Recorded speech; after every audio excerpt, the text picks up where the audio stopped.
Conversation with the author. You can Yes. read in a more active way. How should someone go about that process?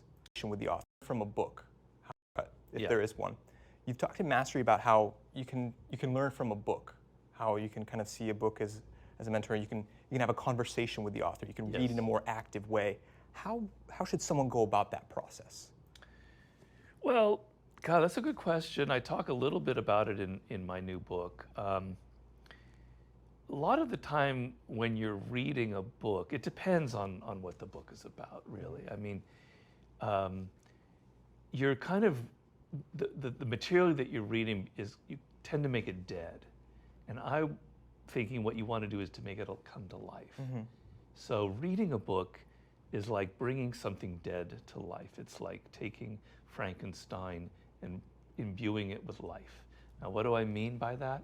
Well, you're kind of reading it mechanically, just the words. You're not paying great attention.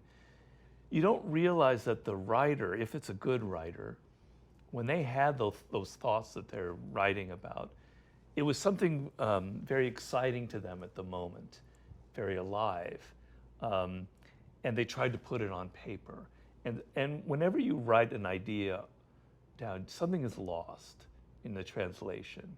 Like when it was in your mind, it was very exciting, and when it came onto paper, that's not quite it. Your process is to kind of get inside the writer and feel that excitement. It's what I call empathy. It's partly empathy. It's in Mastery, I call it thinking from the inside out. You go inside the book, inside the spirit. You try and recapture what they were feeling, not just what they were writing. I know that's abstract, and we could talk for 3 hours about the process. But for instance, on another level, let's say a biography. Napoleon Bonaparte was the hero of the 33 Strategies of War, one of my favorite people to study. I call him the Mozart of warfare.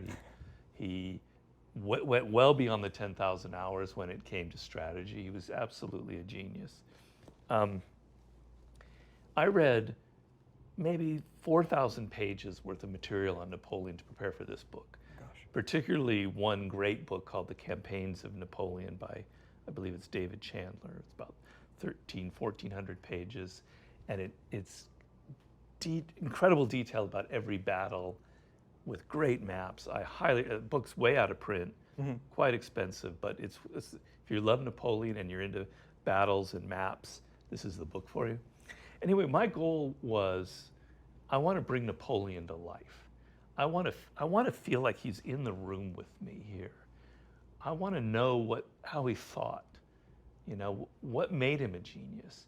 So I go into it and I'm trying to dig it up and come to terms with what's alive about Napoleon. And I found that the books I read were missing his genius. They were not quite getting at it. I'm not saying I'm the only one that did, but I felt like at a certain point, I understood him. I understood how his brain worked. And I came to the conclusion that what made Napoleon so great was he had a mind for organizing information that was vastly superior to anybody else before the invention of computers. And it was his ability to assimilate vast amounts of information and create strategies in the moment that made him feel so superior. That's the kind of reading that I'm talking about, where you're not just on the surface, not just reading the words, but you're thinking, you're analyzing it, you're bringing it to term in relation to your own life, your own experiences, and you're making Frankenstein come to life. Yeah. Is there any? I mean, it's very abstract. I can go into more, but that's sort of my method. Yeah. I would wonder if you have any specific tactics on that. I know, like when I read Mastery, I held a pen and I was all over it, circling, dog-earing, jotting notes in the margins, and that helped me to engage with the ideas in a deeper way than I would have if I'd been sort of more passive. Do you have anything specific you like? I mean, you just hit on it. It's versus the passive form of reading. So you're active. So you're arguing with the writer. This is one idea. Yeah. So I always write in the margins. Some people hate that. They feel like writing in a book is sacrilegious, like you're spoiling it, or, Yeah. But I'm not like that. I write a lot, and if I don't like a writer, and that happens often, and I get angry, I start putting giant X's, and I say, fuck you. And I say, fuck you. Yeah. I get really angry. Yeah. But otherwise, usually I like it, and I'm putting exclamation mark, great, yes, and I engage. So you're engaging with the material. You're not as you say, you're not a passive reader. You're arguing with it. You're thinking. So the problem here is it slows you down. You're not, unless it's a bad book. Bad books or mediocre books I kind of can skim. But if it's a really good book, it engages you, you're arguing with it, you're writing, and it slows you down. That's for sure. But I maintain it's better to read one juicy book that grabs you, that really engages you, that really makes you think, than to read 10, kind of trivial books that don't have it. So writing in the margins, arguing with the book, trying to think more deeply about what the writer is saying, analyzing instead of just reading it, and bringing it to your own life. So if I'm talking about, like in Mastery, just to bring in the war aspect, Cesar Rodriguez, the fighter pilot, Yes. who's the last decorated, what do you call it? An ace. Ace in the in Air Force. Is he in the Air Force or the Marines? Air Force. Air Force. Thank you, God. I'm talking about. He was someone who was not your typical ace. He wasn't a golden boy. He's like 5'5". He didn't look like a fighter pilot, and he felt like he had 3 strikes against him the moment he started. He was a slow learner. He wasn't a natural at it, and so he had to learn. I call it trusting the process. That if he practiced harder than the golden boys, if he spent more hours on the simulator than they did, if he didn't take for granted his skill, he would catch up with them. Now you're reading that and you're going, blah, blah, blah, and you're not really paying attention. But if you're smart, you're going, all right, when did that happen to me? When have I, in a sport, I felt like this wasn't good for me. Maybe I gave up too early. I talk about the frustration and how frustration is a good thing for you. If you're frustrated, it shows your body and your mind is telling you that you can actually overcome something. And the moment you're feeling frustration is actually a turning point, a good moment. Relate that to yourself. Don't read about Cesar Rodriguez and think blah, blah, blah, blah. Relate that to your own experience when you felt frustration and you either gave up or you push through it. That's active reading. That's making something come to life. Yeah. So frustration as a good thing, as something that we want. Are you saying it's a trigger? It's something to look for? Definitely. If you don't feel frustrated when you're learning something, you're not learning. Okay. And you're deluding yourself, and you're probably going. So they call that practice that I mentioned before, where you practice what you're weak at, deliberative practice in the business. When people talk about skills, you're deliberately working on what you're not good at. Your tendency is to try and make things easy for you because you don't like pain. We humans don't like pain. So if you're going through your practice and things are really easy, I'm enjoying it, it's fun, you're probably not learning, you're probably doing this lopsided practice that we're talking about. And you're avoiding your weaknesses, and things are going too smoothly.